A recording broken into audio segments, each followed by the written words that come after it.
Hello, and welcome to the Writing Gals. Thank you for staying up late with us. We are 4 sweet romance authors, and we're here tonight to talk about marketing. But before we get to that, we want to talk about what we've been doing. So, Michelle, how about you? I finished my novella for our box set, and it's with my editor, and I hope to get it back in a few days and just move on to being able to finish a novel that I get to just release and make money from. So that's good. And I spent the last 2 days doing plotting, which you all know I don't like to do, but it was necessary for this book. And I feel really good that as I go on vacation, I'm going to be able to actually write the story that I need to write. I'm on a crunch deadline because I'm totally procrastinating, but I think I'll be able to make it work now. I was thinking this morning about our podcast in January when we said all the things that we're going to do this year. Oh my gosh. I am so behind because I wanted to publish 12 books this year and I've published 1 and we are halfway through the year. Wow. So anyway. Well, it has been a crazy year, so I'll give you that one. So that's all I got. I love the meme you posted, Victorine, where you're like, if 2020 was a drink, what would it be? And it was colonoscopy prep. Yeah. I was like, yeah, that's kind of how I feel right now, too. Yep. So, Amy, what you been up to? Well, I finished my novella as well, and our deadline was June 15th. So that's been sent out, thank goodness. And I've just been writing in my co-written book with Lucy McConnell. We are almost done. We only have 4 chapters left, and we started it last week. This book has just been like, it's when you're co-writing, books get written really fast because you're only writing 25,000 words because the other person's writing the other.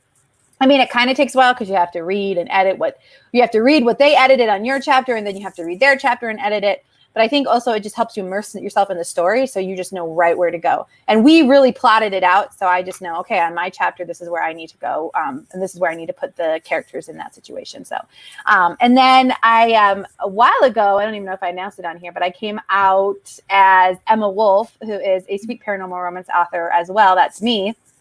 And it was like a experiment. I wanted to see if I could take all the knowledge that I've made while publishing and create a pen name no one knows, none of my current fans know, and make a pen name work for me. And I also love paranormal stuff, so I really wanted to write paranormal romance. So my last book in the series that I started, which was kind of just my test series to see how I want to write these, where I want them to go, is due at the end of the month. So now I'm trying really hard to get that book written. And then hopefully my life will slow down and I have way less deadlines. I think after that, I only have 2 pre-orders. Besides my co-written stuff, I only have 2 pre-orders. 2. Only 2. Only 2. That's it. One is at like August, so I'll be rushing to do that one. And the next one's not till like December. So I'm like knocking these books out as I go, but I'm loving it. I'm enjoying my stories. I'm loving watching shows or reading books and being able to get ideas, inspiration from those, and then put them in the story that I have. The one we're writing right now, our co-written one, is inspired a lot by Colleen Hoover's newest release, Sincerely or Regrettably You, or something like that. I read that book. Regretting You. Yeah. So there's a lot of that. He loved her in high school. She was with his best friend. Now his best friend is gone, type of situation. So it's been a really fun book to write. So anyways, and other than that, it's the last day of school for my kids. So they're done. Hallelujah. So now we can just That's good. Chill out a little more. Nice. Judy, what have you been up to? So I finished my novella as well. It's like the first deadline that I actually met for a really long time. Like I got it right down to there, and I didn't go over, so it was great. And so that's with my editor right now. And now I'm getting to where I'm brainstorming and outlining my next book in my Rich and Famous series. And I'm also, I realized, I'm teaching a class about outlining and brainstorming for the Writing Gals Conference. And so might as well take some notes and get started on making that class as I do it. So that's what I did a little bit of today. And so I'm excited to write that story, and then I'm also just really excited for the series I'm going to write after that. And so I just got to finish this book so I can write that. And yeah, it's going to be great. So Great. Awesome. That's great. Well, I just published, just released my Marriage of Convenience book. So that's been going really well for me. Super happy that launch is happening and going well. It's going way well. It's amazing. I needed a launch to go well. So I'm so happy about that. And I did put up a pre-order for the next book, but I made it like way at the end of the year. So that's what I do. Mine's a year out. Exactly. I'm not like Amy with 2 pre-orders coming up in the next few months.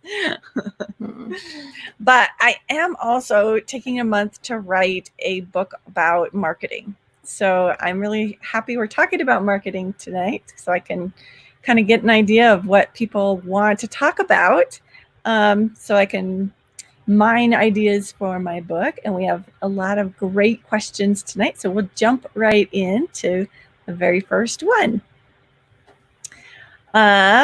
This is Lori Johnson. She said, I need step 1. I'm getting done with editing my book, going to send it out to my beta readers.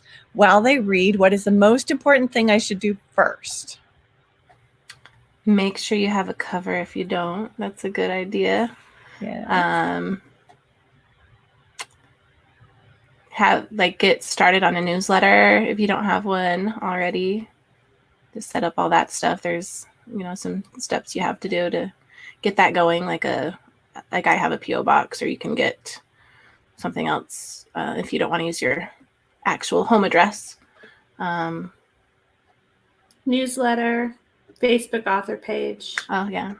Set up Instagram.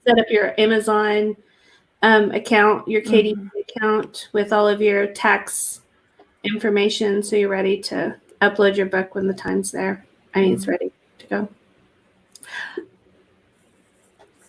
I was just gonna say, Lori lives like 10 minutes down the road from me. So go talk to Michelle. So just come talk to me. Just come visit. I would say one of the most important things I think you should do, and I think we kind of overlook it, is know where your book belongs in the Amazon store. Because if you don't know that, you don't know how to market your book, you don't know how to find other authors, and you don't know how to put a cover on your book. So if you don't know where your book fits in Amazon, that would be the first thing that I suggest you do. I actually suggest you do that before you write a book. But a lot of us, novice writers, we want to write the book that we feel is burning inside of us and that we're passionate about. And that's fabulous. I would say do that. But you need to know, okay, how am I going to market this book? Where is this book going to go in the Amazon store?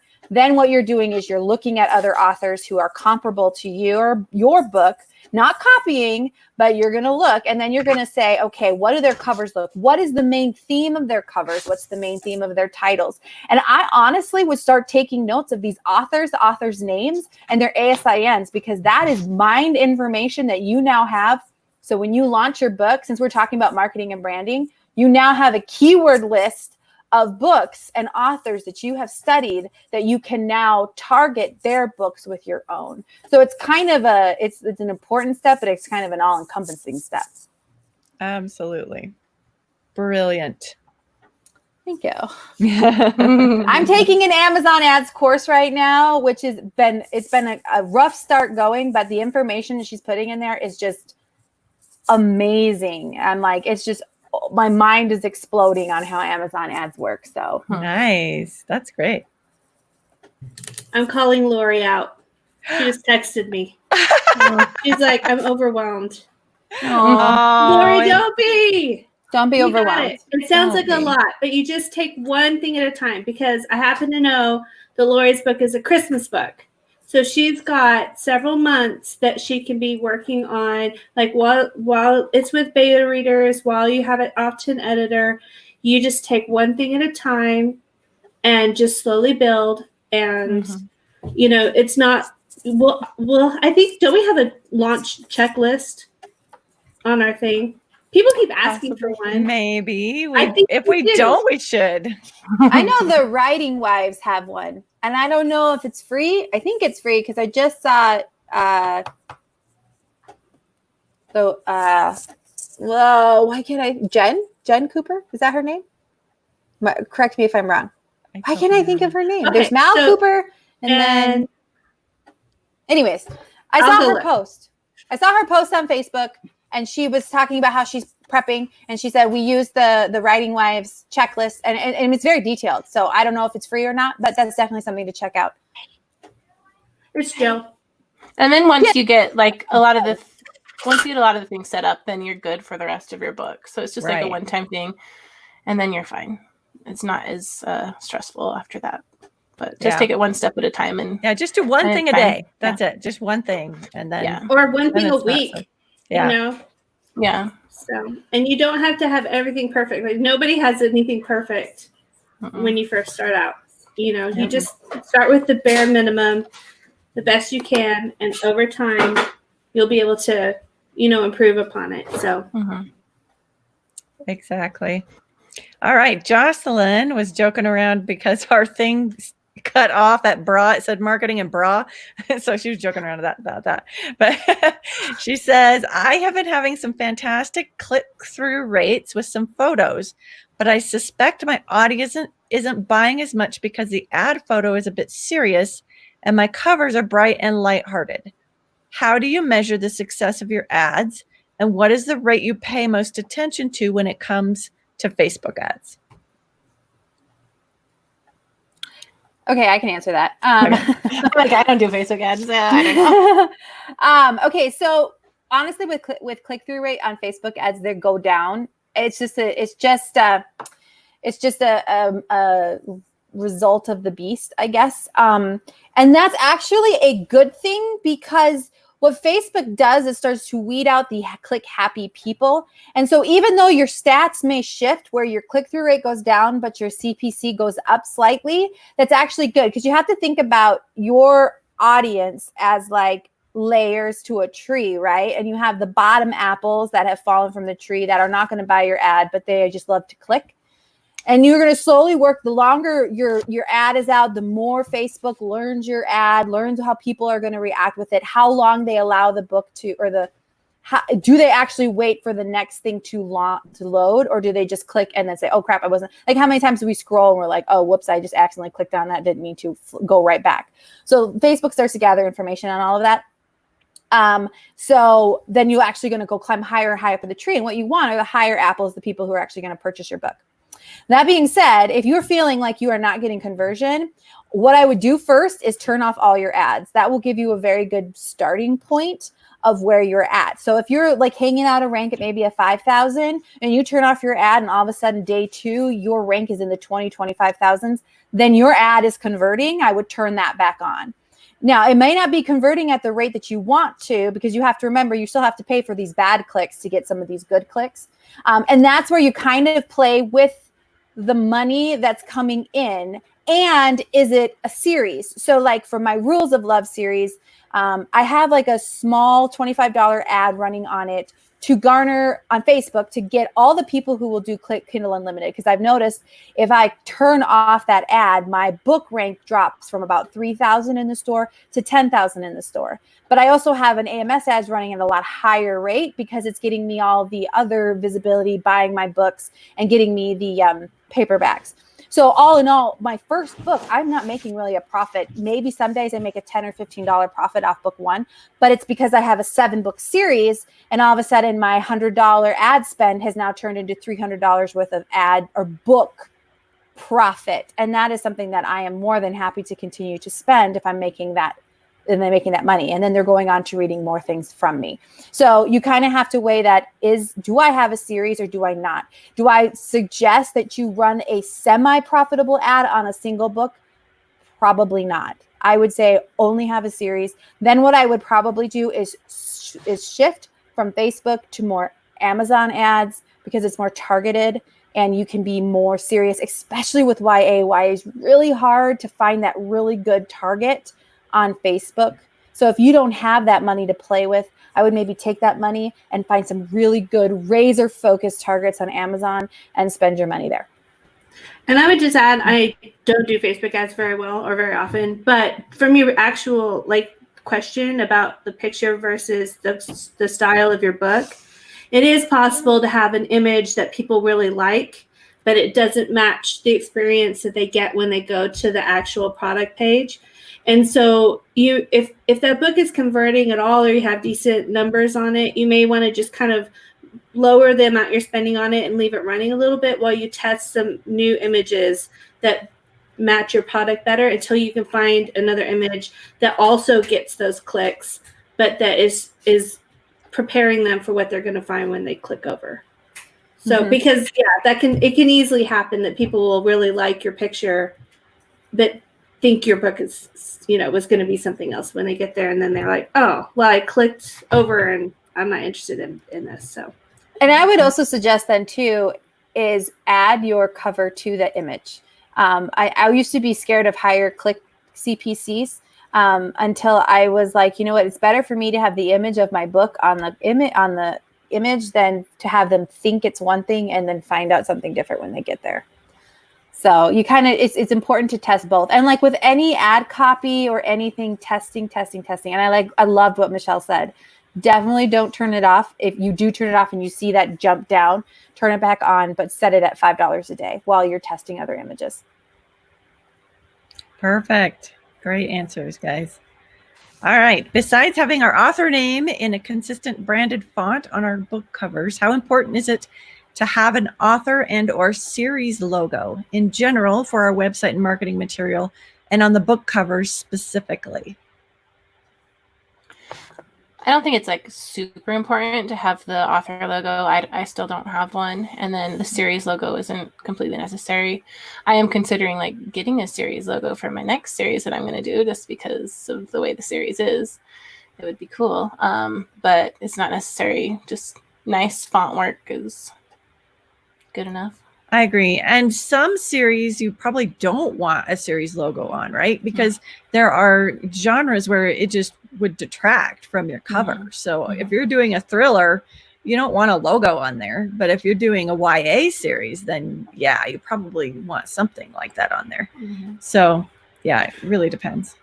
So I think that as far as like on your website versus your newsletter versus like the banner on your Facebook page, I do think that having a consistent sort of feel between all your different platforms is generally a good idea. It doesn't necessarily need to be a logo, but use the same colors, the same general feel, just so that people are like, oh yes, this is who I was looking for. Because, I always like that feeling of going to a place and being like, yes, this is my author. This is who I was looking for, just because I recognize the branding that they have there. But on the other end of it, I feel like our covers and our branding will probably change over the years. I wouldn't take your cover and make your cover like all of your marketing, like everywhere, or even like I wouldn't even build a huge thing around a series. Like a lot of people used to do Facebook pages for a series. If you're planning to write one series your whole career, or you have a series that just goes crazy, maybe. But for most of us, remember, we're building a career here. And so try and have the branding be about you and the kind of books that you write, so that you're able to continue to show the same face as you continue on to write more books. Yeah, like for me, like on my, I do have like an author logo in a way. So I have like this, I don't know if you can see it. So this is like what I have. So this is my business card. But then I also have it like the same image with the same writing and words or whatever on my Facebook page and on my Twitter page, and at the top of my newsletter. This is the banner for everything, so that they always know. And I've had different readers say that they couldn't like remember my name or whatever, but then my newsletter came through and then they recognized the image and they knew who I was. So it is good to have something like that. And I think it comes down to keeping it simple in the beginning. Stuff like this is probably more for your focus as the other things to launch your book become easier and more like natural and instinctual. Then you can move to doing some more of these things. If something like that stresses you out. Now, if you're a creative person and you love that kind of stuff, then by all means, it's not going to hurt you at all. But if you're like, oh my gosh, now I have to get a series logo and I have to get like I've been writing for, I don't know, since September 2017. And I just now have like an author name logo that I have. And now I'm starting to put it like in my vellum. So it's in my books and all those kinds of things, but just now. And I don't think not having one hasn't hurt me. Well, one thing that's good about some of this is that if you work really hard to build something on your website, why recreate the wheel when you go to set up your newsletter or your Facebook page or any other social media? Take what you've already got. I mean, the consistency is great, but it also just saves you a lot of time and trouble not having to come up with something new for every little thing that you set up. Yep. And I support Michelle 100% in her statement that you should not make a series page for your books. I really just don't think I think it's going to just be more stress and more hanging around in the back of your mind than it actually is going to be. Should you make a Facebook group for your author name? Yes. Is it necessary? If that's not something you do, then don't do it. But that to me would be an author page and an author group, and that's it. You can make a tab or a page on your website for a series, and share that link if people want to go and just specifically check out that series, build that experience for them if you want to. But I've seen a lot of authors will have a whole website just for a series.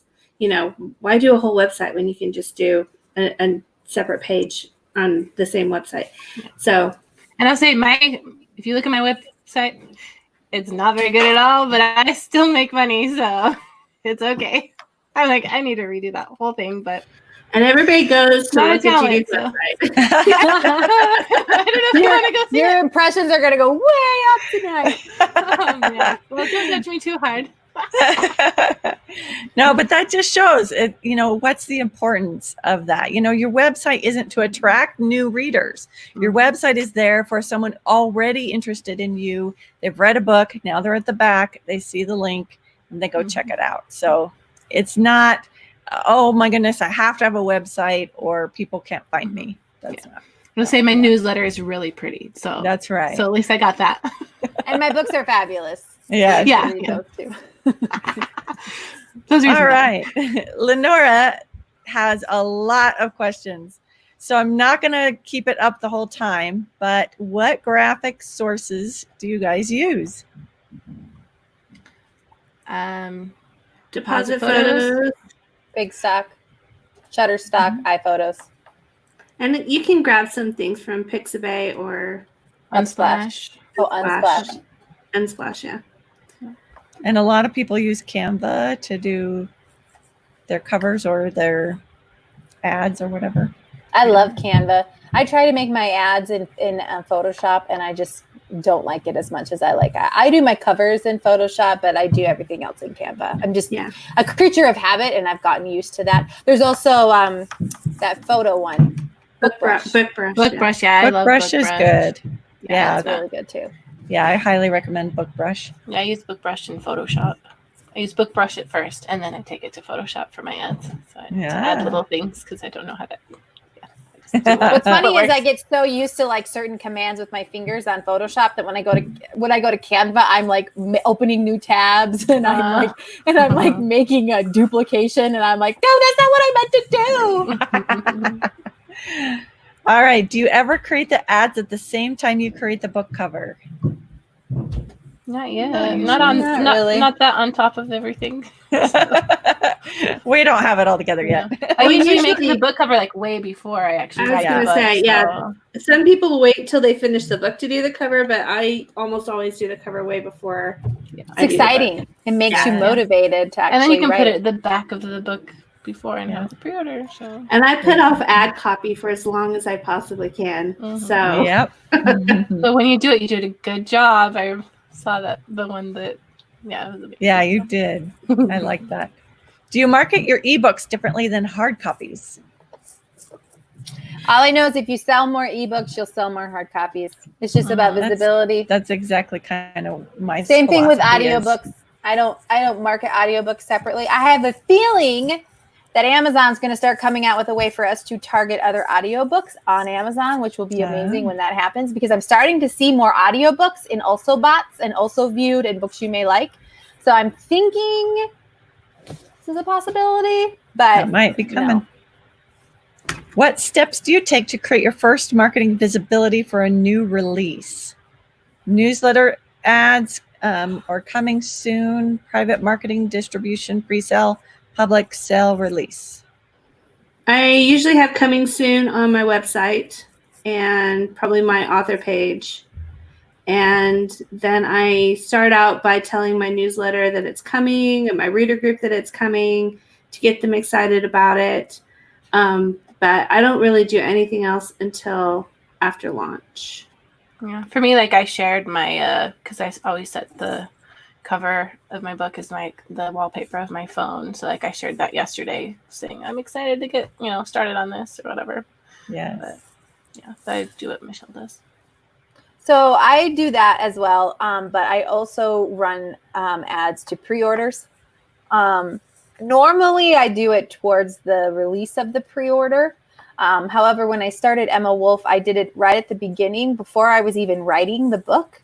I wrote the first 3 chapters and then I made an ad for them and then had people join my newsletter, read the first 3 chapters, and then they could pre-order the book. And I got a lot of pre-orders that way. For me, I want to know if something's going to work or if something's not going to work. And I find that helps to run ads to give me some good raw data to move forward. And I also like to see my pre-order number increase.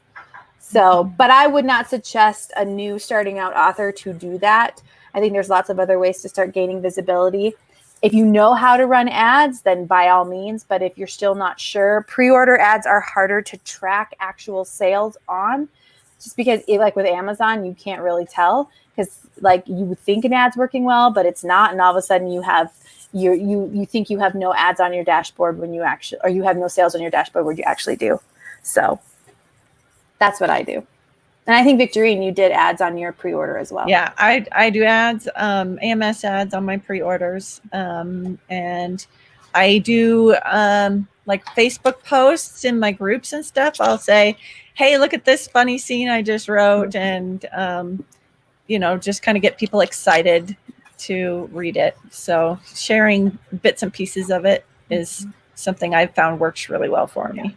Or I'll like ask for input on certain things if I'm trying to figure something out and say, help me name this character, what kind of car should they drive, or just whatever I'm trying to figure out. That's good. All right. What is the ideal release rate to keep momentum for readers to buy follow-ups for a series? Well, mine's coming out in November.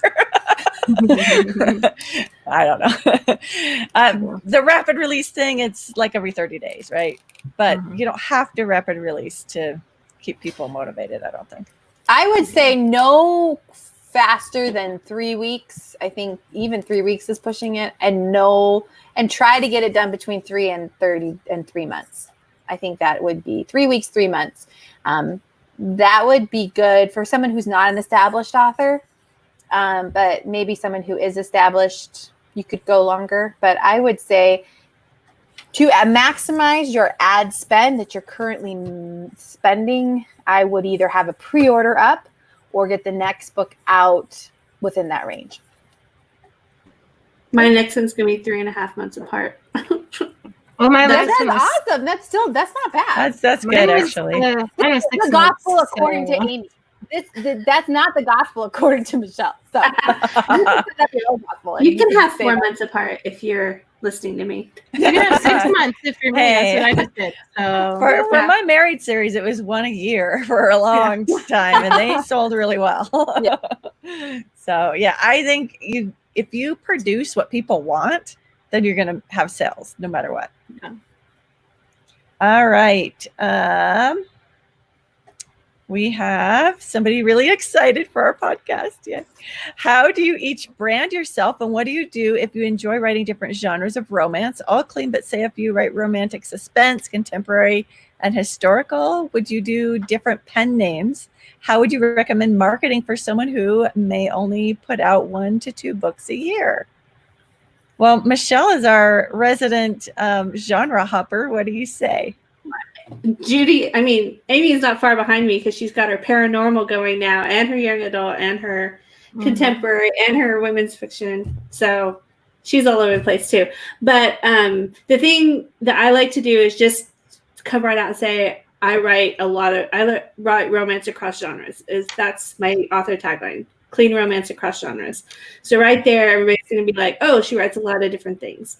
On my website, I have it broken down to where my homepage shows new release or news about all the different projects I have going on. And then there's a different tab that they can click on for every single different genre.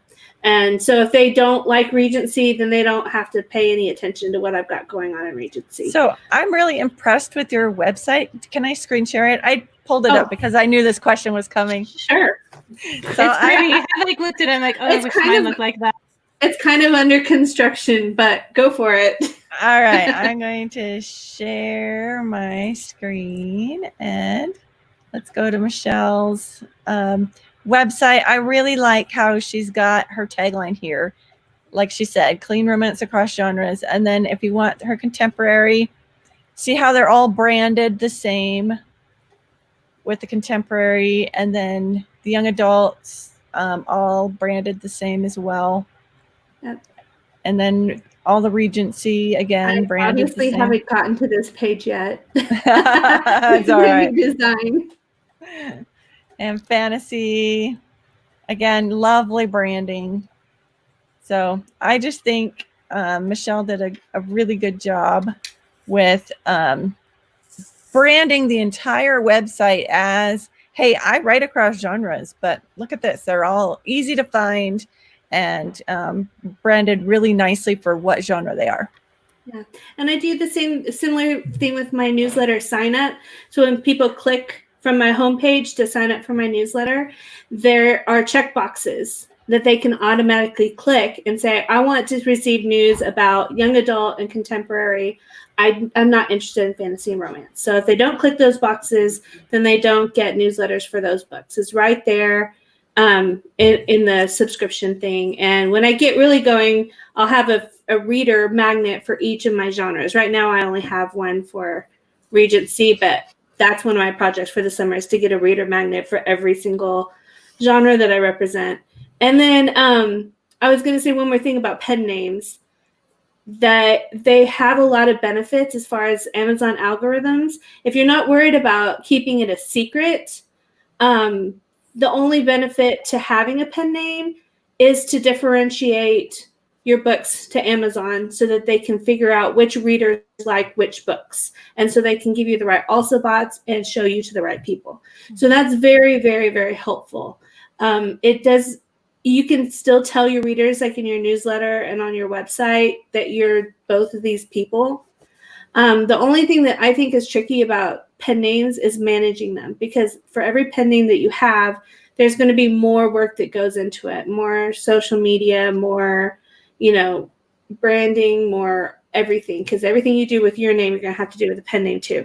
So I would be really cautious if you write across 4, 5, or 6 genres, having a pen name for every single one, because I think that would be really, really hard to manage. So just try and figure out which ones have the best crossover between them. And, I would try to limit pen names as much as you could. That's what I was trying to do anyway. I agree. That's good advice. Can I just throw something in here real quick? What I would say for someone who's only putting out 1 to 2 books a year is to focus on one genre and get at least one series written in that, and then move on. I would not jump around, especially if you're only putting 1 to 2 out. You're gonna have a reader and then lose a reader and not try to gain that reader back for a year. I think the Victorine approach of writing 1 book a year is probably not viable anymore. If you're wanting to make a career out of this. But if you're somebody who just wants to write for fun, then I would say write what you want to write. But I would really focus on one genre, write in that, and then probably what I would suggest is that you move to a less like one step up. So like if you are writing contemporary romance, what is change one thing. So I'm going to write romantic suspense. So now you're no longer doing contemporary, which is kind of still the same thing. It's romantic suspense, what I say would be a subgenre of contemporary romance, unless you're writing like romantic suspense historical. That would be a completely other opposite end. So, and I would probably say start with the broadest genre to capture more readers and then move from there.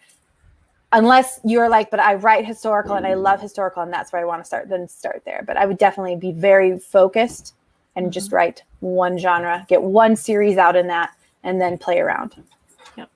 Yep. Very good. All right. Someone else with a lot of questions. How can I start branding myself and my unpublished novels when I do not even have a pen name yet? What are your top 3 recommendations on how to build success as a new author? And what does it mean to write to market? How can you tell what the market will be 6 months from now? So we'll start with the first one, branding. How can they brand themselves even when they're unpublished? Well, she says even without a pen name, so I would say pick a pen name. Yeah, start with the pen name. Like get that nailed down, and then as soon as you have that, then you can start, the process of setting up the platform. Can we talk for a second about how do you pick a pen name? Sure. Because I think that there are good pen names and then there are some not good pen names, and I would probably say the not so good pen names. I would say personally, if you're going to do a pen name, utilize every part of your cover as a keyword. So for me, when I was going to write my Emma Wolf, I have a name that means something to me, which is Emma. And then I picked Wolf because Wolf is actually a keyword. And so I was going to have a name that had nothing to do with me, personally, my own name. And so I decided to go with Wolf because I was utilizing that as a keyword. Because if somebody sees Emma Wolf, their first thought is going to be, oh, maybe this person's a paranormal romance author, or that it just makes sense. And you might want to be really careful. I've seen some pen names that are just kind of like I don't know. You know what I mean? Like they're trying to say exactly some sort don't of do that. jokey thing with their name. Like I can't think of an example right now, but I can think of one, but I don't want to say it. So. Yeah, don't say it. Go to Amazon and just start typing in cliche names, and I'm sure it'll come up. Yeah, but I was also going to say exactly that. Like go to Amazon and look up your pen name, because you might think there's no way anybody has ever thought of this name. But there might be an author already using that exact same name. And you can use the same name as another author, but it's really confusing. And especially if they write the same genre as you do, you don't want to do that. Like if they write science fiction and you're writing young adult, you might be able to get away with it, but it's really confusing. So check it out on Amazon. I always do that with book covers too, just to see what else is going on out there. But check you can the domain name. That's how I decided which name to use for me, because one of them was free and the other wasn't. So I'm like, okay, I'm Judy Corey. So. Yes, mine is still owned by a real estate agent lady. I gripe about that periodically on here. But yeah, I would check on Amazon for what you got it and sound it out, because there have been a few times that people have said, what about this pen name? And I've been like, And then you just kind of talk and feels kind of like naming a baby, except that you have to live with it for a long time. And if it takes off and you become famous, this is how people are going to know you. So make sure that it's something you want to be said. And I don't know how Victorine feels, but I'm like, maybe something that's easier to remember and maybe spell. Yep. Might be. I hear you. I'm sure you could all put in Victoria Leesky as a keyword, because I am sure that is what people have typed into the search bar looking for you. You know, if I thought about, if I'd even had any kind of imagination that my book would have sold at all, I probably would have put a pen name on it. No, there will never be another Victory Leesky. That is true. It's all to you.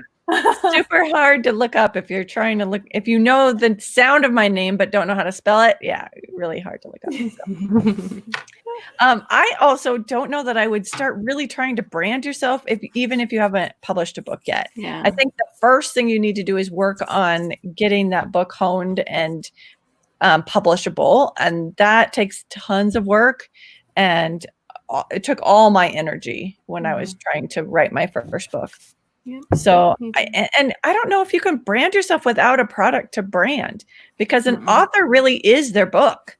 your brand is your book. I don't know, Well, you could do like Amy did and have your first 3 chapters and start Yeah. running ads. Like if you're going to try that to start getting the ball rolling with, an early sample, then you would try and start setting things up. But unless you're doing that, there's not really a whole lot of point in it. As a brand new author, it might be kind of hard to do that though, because as a really new author, my first 3 chapters changed constantly as I was writing my book. Honestly, my first 3 did as well, and I don't think anybody noticed. Or if they did, they didn't say anything to me. Because I think there was enough of a time span between when they read it and when I released the first book that they actually probably forgot what the first 3 chapters. But it told me I was on a path there I wanted to go. Yeah.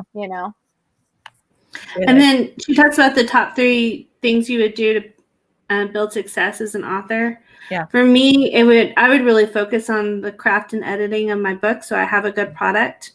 I would really focus on my cover, make sure that my cover was really on target, and I would make sure that my book was going to be something that the market wanted. So those are the top 3 things that I would do before I did websites or newsletters or anything. Those are my 3 too. Yay! So I have just one different one besides all that. And mine is believe that your book can sell. And I think a lot of the times we hear rapid release. And that you think I only have a 3-week window to release this book. And as soon as it's over, it's done, it's dead. I can never get it back. And I have been around the block long enough to know that books can continue selling for years to come. But I think you have to believe that your book is good. And once it's gone through all those edits, and that people will still want to find your book. And I think our brain can't comprehend how many people there are in this world and how many people are reading, because we think, I sold 10,000 books. That's it. Where I'm like, that is a drop in the bucket compared to how many people could actually pick up your book and find it. So I think for me, what I have been learning is not to just give up on a book and walk away from it and say, well, that book only sold so many, so now I'm just going to write a new book and try to sell to those same people. Like, to me, believing that your book can sell is a huge part. Because you even said, Victory, right now, you said, had I known my book would actually even sell. Yeah. And I think that just be a New York Times bestseller. Have more confidence in your products, that people want it. That's what I think is really important. Very good. Awesome. And what does it mean to write to market? We have a whole book. Yeah. Go read our book.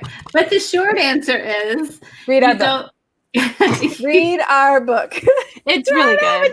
We have a lot of great reviews, It's awesome. But writing to market means going out and seeing what readers that are buying books in the actual marketplace want. And you try to figure out how you can create a product that those readers are going to recognize and respond to.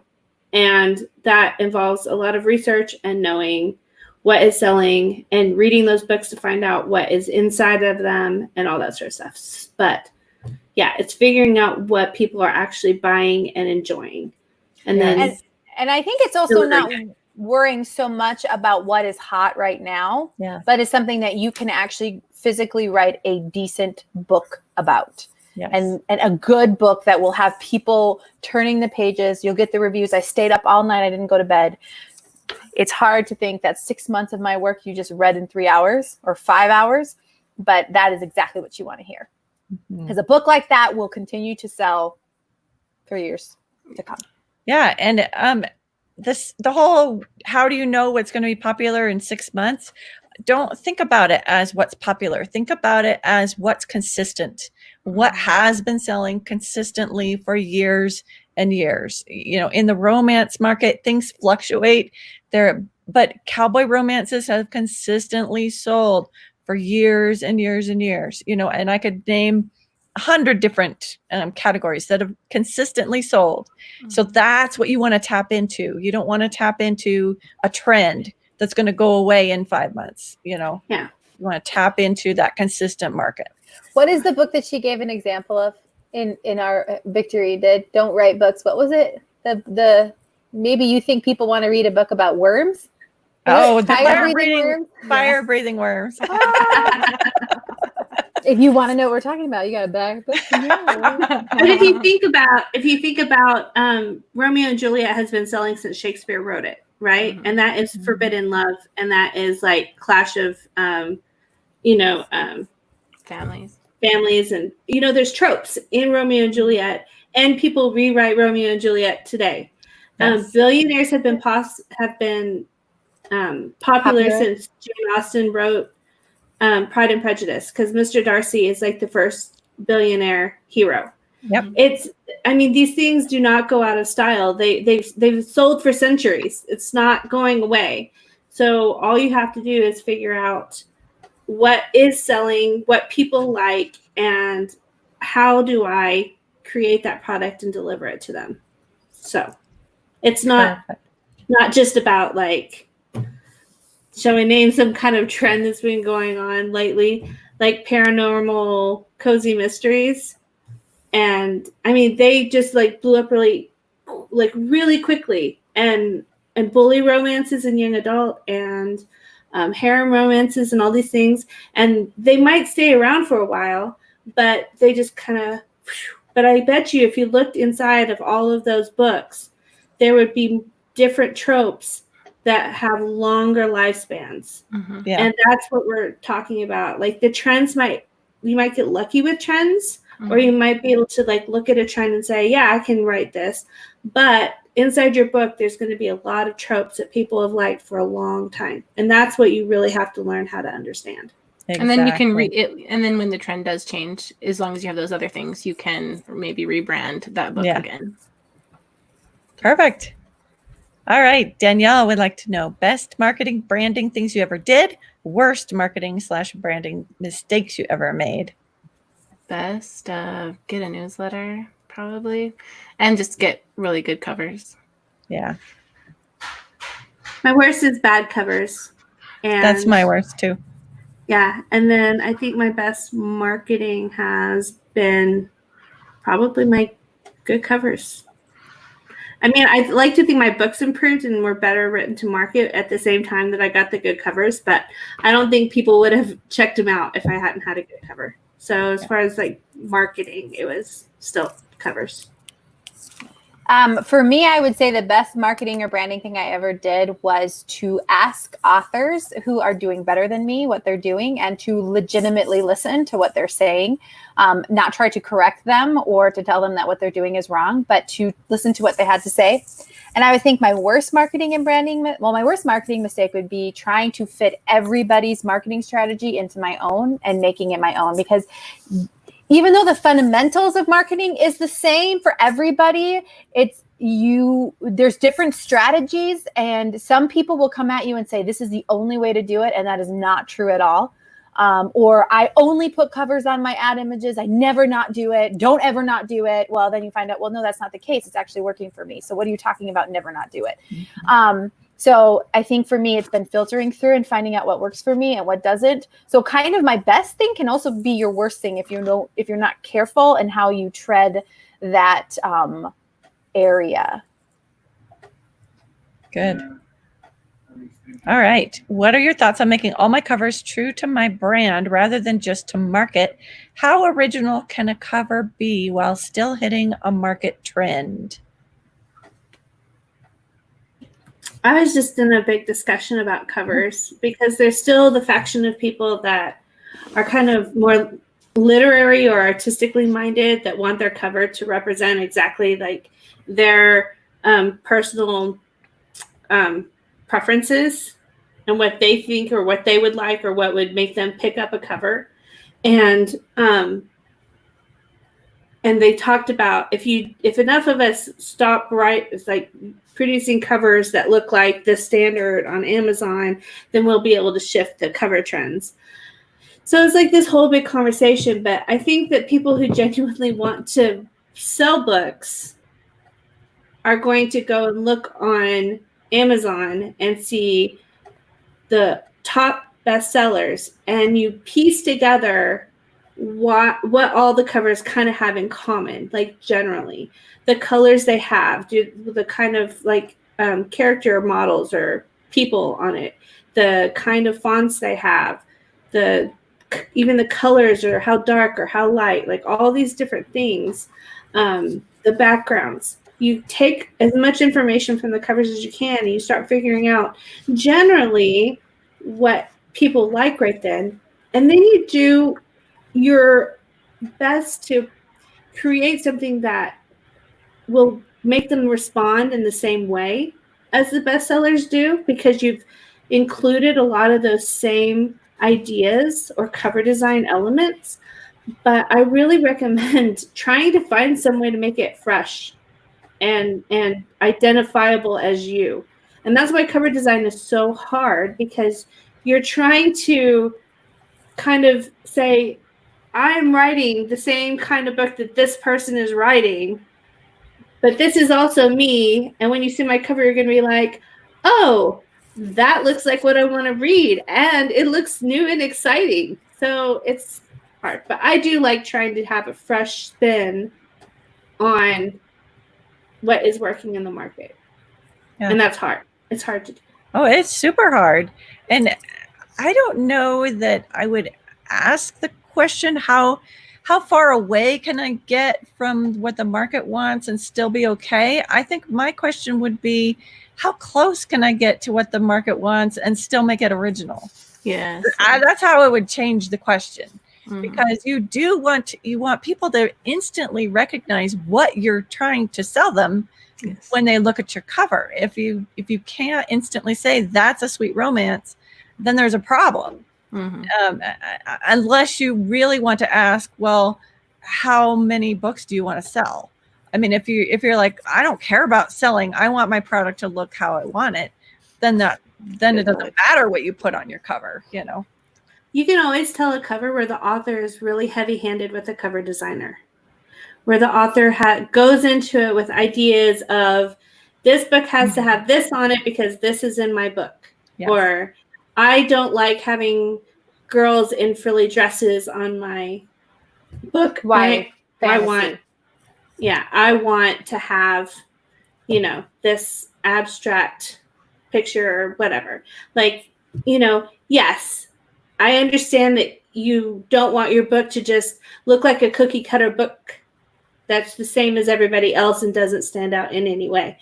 But you as the author need to put on your publisher hat, and you need to find a professional who can help you to sell your book, because the cover is not a reflection of your soul and heart that you put into the book.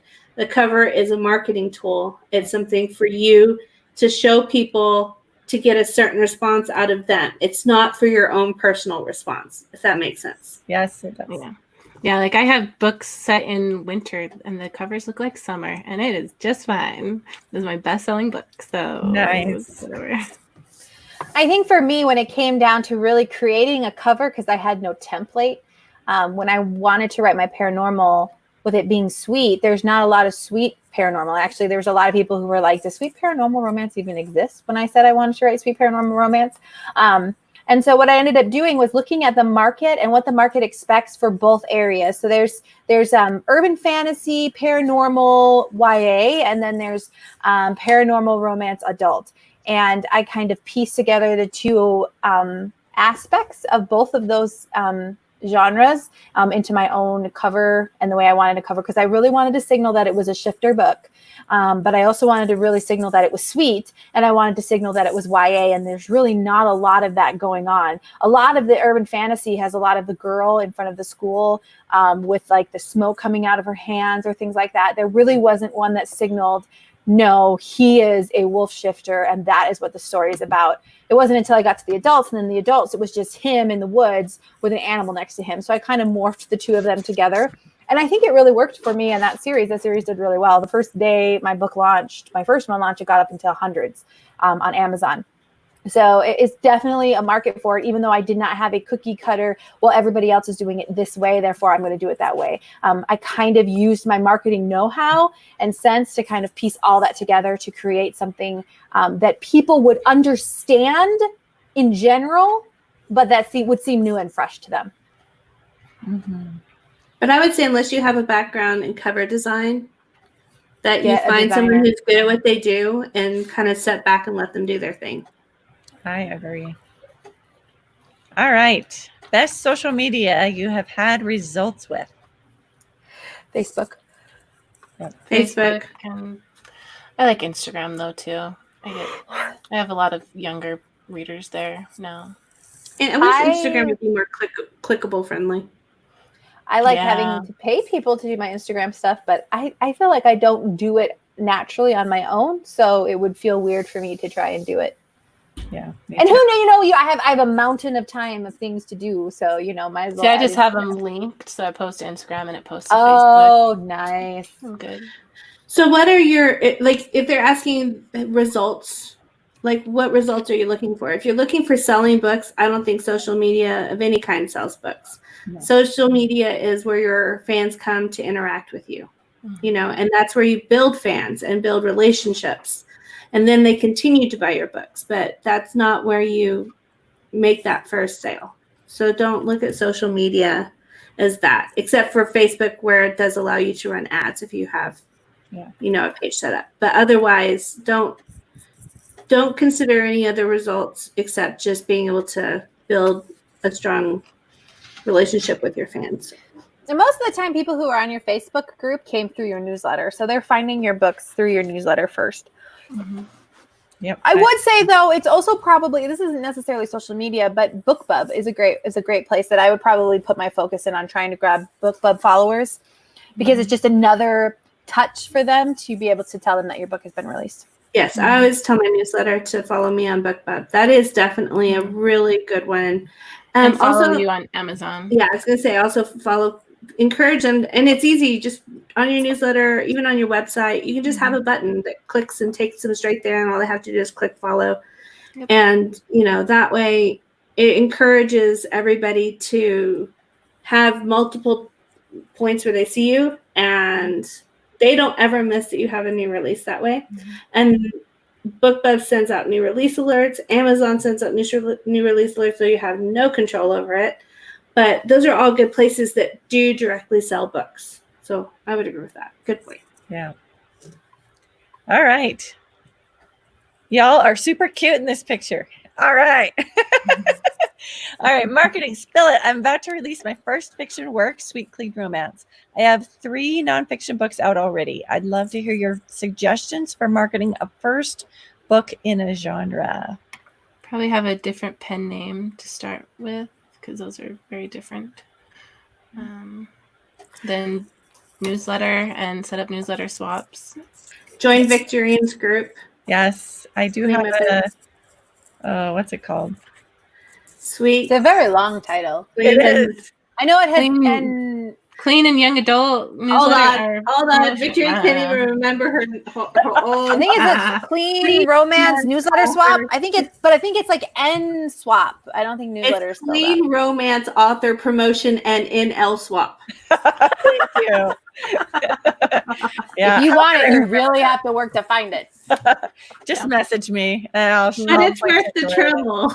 And you can really find good group. Yeah, and you can find people on Story Origin to swap with as well. Mhm. And I then would also, say, I also say get a reader magnet, as soon as you can as well, so that you can start building that newsletter pretty well, or have just some chapters to give away. and I would say it all depends on if you're going to continue writing nonfiction or not, or if those books are just up and then you're going to kind of just let them die. It is a lot to work with 2 pen names. It's a lot to work with 2 newsletters, 2 Facebook groups, all of that stuff. So what I would probably suggest that because I'm just trying to think of like Chris Fox, other people have written nonfiction books that exist along with their current books. Depending on what the nonfiction books are about, then I would probably, if it's like a Kama Sutra book, then probably not want with your sweet romance. But if it's like how, essential oils or yoga or something like that, then you could probably keep it with your sweet and clean romance. But know that won't cross at all. Like those will not. I really think for starting out, it's not so much about your pen name. It's more about who is seeing your book and who are you sending to your book? So if you sold like 1 million copies of your nonfiction book, then yeah, probably do a pen name. But if you only sold like 100, that's not enough, I think, to really tell Amazon who buys your books. So you could probably still keep those on your current name and just start publishing fiction under it. Just because probably what happens is that your most clickable, buyable books will be at the front part. Like if they go to your Amazon page, the ones that are in the front couple of pages are the ones that are selling a lot. It'll probably just like dwindle off to the end of the pages, and people probably wouldn't find them. Mm-hmm. All right. When you are co-writing, do you outline before you write? And what are the do's and don'ts you have learned so far? So for us, we have learned that outlining really helps because what I did with Maggie first is that one of us would write a chapter, and then we would write kind of a summary of where we saw the story going. And there was a lot of confusion back and forth. And then we had to take a break and then outline the rest of the book. So we've just learned that we just get together on, one book we got together on Hangouts, and we just started talking through the plot. And we said, well, what if this happens? Oh, that'd be super funny. And one of us just writing down exactly, okay, in this chapter, we do this and this goes and this happens. The most recent book, Lucy McConnell and I did, the one we're writing right now, she wrote the first half of the plot, the outline, and I kind of went in and it sounded great to me. And then I wrote the second half and I just said, this is what happens. And that's just kind of the template we went with. I think to be a co-writer, you have to be humble and you have to be okay that person does want to make changes to your writing. And there was a point where I kind of got a little upset, but we talked it through. I didn't let it fester, and we all moved on. We've moved on from it. I think my writing has gotten so much better because I have these books are so much better than just what I can produce or what just Lucy or Maggie could produce. And they're just so fun because I just love writing or reading what they write and how they add more to my scene to make my scene infinitely better. So I would say that would be what the biggest advice I could give you. And also just be open, be willing to talk, be willing to listen to the, I mean, it's like a marriage. Like, you can't just go in thinking this is all about me. You have to, give and take and all that kind of stuff. But it's been a blast. And then releasing is so nice because then there's somebody else there who is pushing your book and promoting your book right alongside of you, who wants it to succeed. And then, of course, always the talk of money. Who's going to handle the money? Who's going to get the income? Who's going to pay for ads?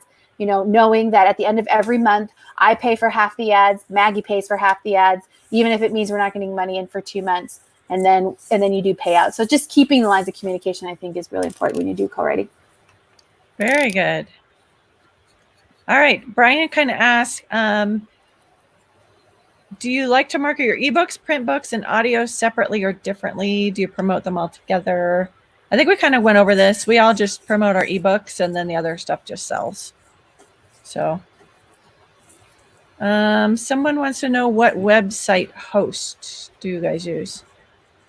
I use Bluehost. Me too. Similar to the next question too, we might be able to. I use Wix. Is that a host?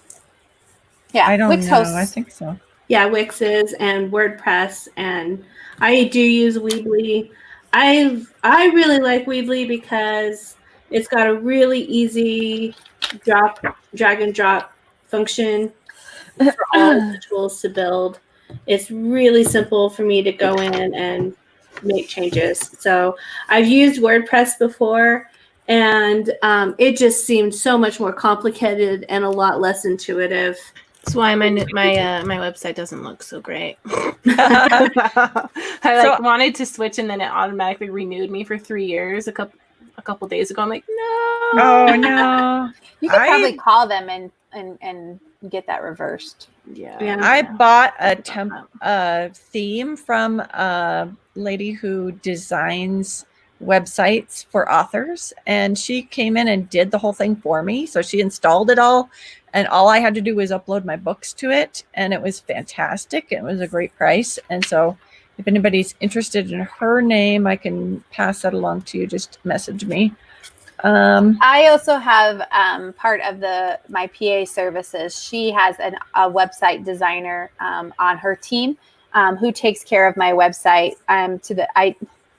mean, I can do this stuff on my own, but do I want to do this stuff on my own? That's the question.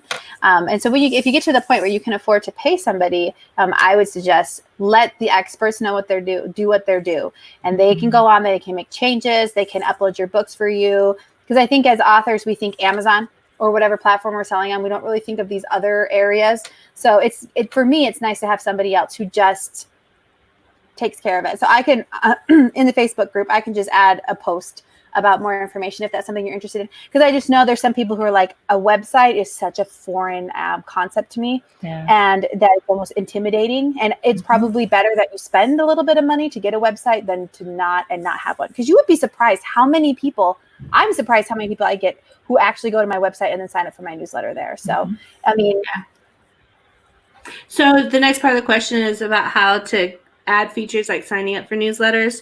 So when you go to your newsletter service, there will be places where you build landing pages and you build sign up forms. And then you can take the links from that, and you can I do multiple things. You can add a button on your page to click here and pull up the sign up form, but you can also embed HTML code into your website that will come up as a pop-up on your website. And I like to have both because if you have a pop-up, it only comes up the first time they go to your website, and maybe they just click it away and they're not interested in signing up for your website, for your newsletter. But if they come back to your website later, they won't get that pop-up, but you'll still have that newsletter option available for them. So I like to have both available. And pop-ups work. Like, people think they're really annoying, but people respond to them a lot better than you think they would. The majority of my signups come through the pop-up function on my website and it's different than a lot of other websites probably. Like if I was to be just looking at shoes or something like that and I went to a website and something popped up, I would probably just immediately click it away.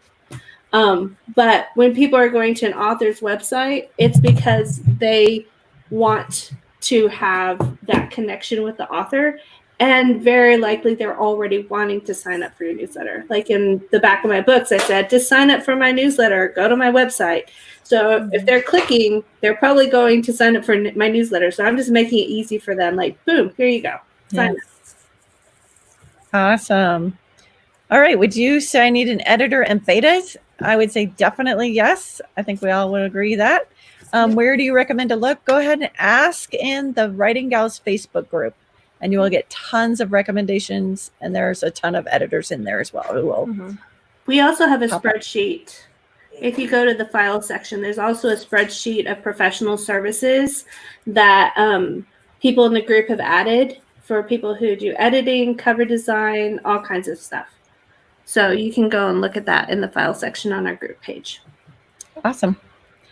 All right. How do you get started with a newsletter? I would say go to YouTube and just search how to create a newsletter on MailChimp. Because if that's what you signed up for. I will not lie. When I first created mine, it was terrifying.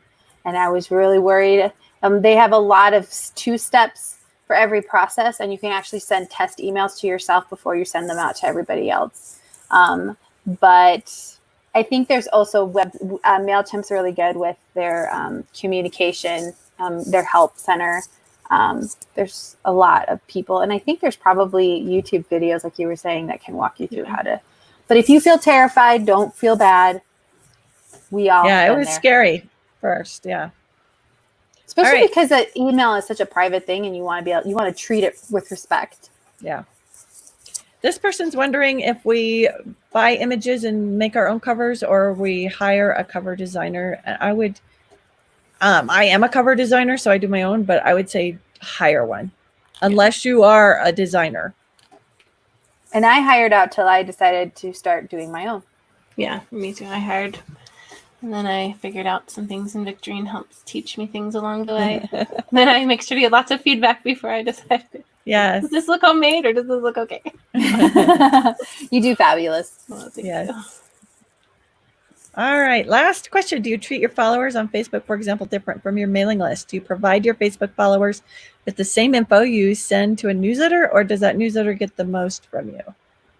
My newsletter gets more Yeah, me information too. from me, like what's going on in my life and whatever. And my Facebook gets like little teasers here and there and just little, or like memes or whatever I just want to share just for fun. I'm terrible with Facebook. I keep telling myself I'm going to get better at it. Some people are really, really good with it, and I'm just not.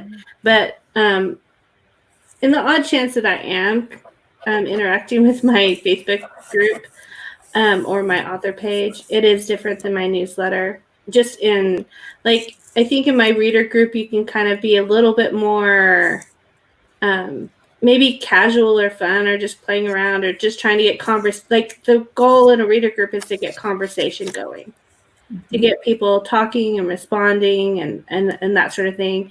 And in a newsletter, you're trying to, first of all, sell something to them. Let's all just be real. I think Facebook group is more for fans and newsletter is for fans that you want to sell something to. Yeah. I don't know if that makes sense. So, but I try to put as much of my personality as I can into my newsletter at the same time.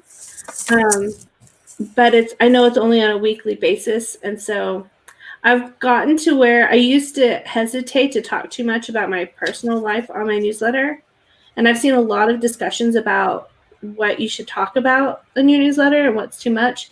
But I found that now that I'm writing rom-com more and more, I am trying to make my newsletters funnier, if that makes sense.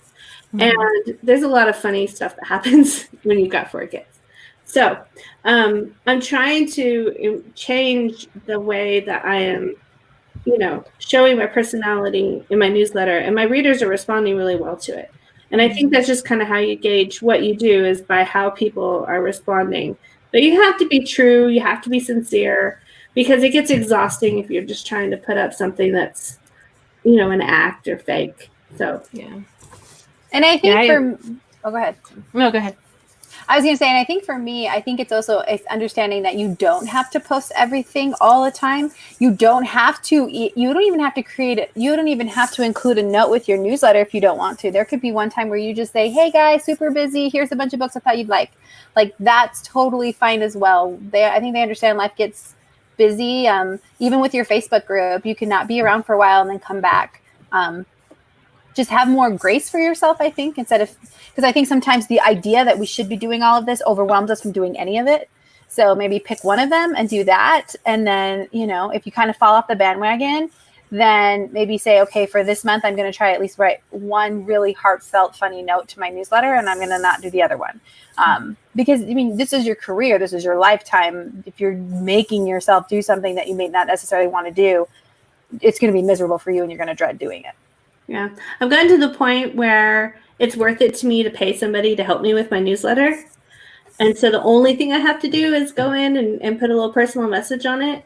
But I think the people in my Facebook group know when I'm drafting. Like when I'm writing a book, they don't hear from me. As soon as that book is like off to the editor and I can breathe a little bit, I'm like, okay, I can come back and interact with the real world again. But it's kind of, I think that if you follow an author, you're probably going to expect that there's going to be times that they're doing their job and you want them to do their job, right? Yeah. So perfect. All right. I take on the philosophy if Victorine does it, it's good enough for me. And Victorine's like, sometimes my book is just a book club book newsletter. Yeah. So that's all it is. And then I'm like, if it's good enough, Victorine, it's good enough for me. I share, that's what my newsletter really is books that I share. And then mine are at the bottom. Have you missed these Victorine books? And I sell a lot of books through my newsletter because the people who are on there really want sweet romance. And so I do sell a lot of books through my newsletter. Yeah, people, if you ever get worried that you're sending your readers like too many book recommendations from during swaps, like just relax about it because my readers are hungry. Romance readers especially are hungry for titles because they read a lot and I cannot satisfy them. with Yeah. my handful of releases a year, and these people can read a book every single day. So yeah, don't hesitate to give them lots of recommendations. And if they do get overwhelmed, have an option for them to pick something else. Yeah. So my newsletter has an option where they can click to only receive new release alerts about my books from me, and not receive anything else if it becomes too much. It's you just cater as much as you can to individual preferences without making life crazy. But that's an automated form that I don't have to do anything with once I set it up. So it works. Perfect. All right. I think we're all done. Thank you for joining us tonight, and click subscribe if you're watching on YouTube. And we'll see you again in 2 weeks. All right. Good night, everybody. See ya.